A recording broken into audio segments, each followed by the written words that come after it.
简直是太恐怖了。爸爸的呼噜声太大，硬是把小女孩从睡梦中拽了出来。只见小女孩一个完美的回旋踢，试图让爸爸闭麦。不过这招似乎并没有什么用，爸爸此起彼伏的呼噜声又徘徊到了小女孩的耳中。这声音真的比闹钟还要讨厌。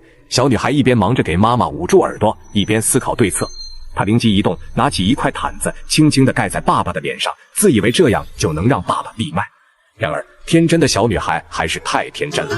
爸爸的呼噜声并没有就此停止，优美的旋律又回荡到了小女孩的耳中。看得出来，此时生气的小女孩也是相当的生气。只见她拿来了手机和遥控器，关灯打开了手机手电筒，决定给爸爸一个惊喜。她一边高高举着手电筒，一边轻轻拍打爸爸。爸爸迷迷糊糊感觉到不对劲，猛地睁开了眼睛，还以为自己见到了鬼，吓得他差点魂归故里，立刻从床上跳了起来。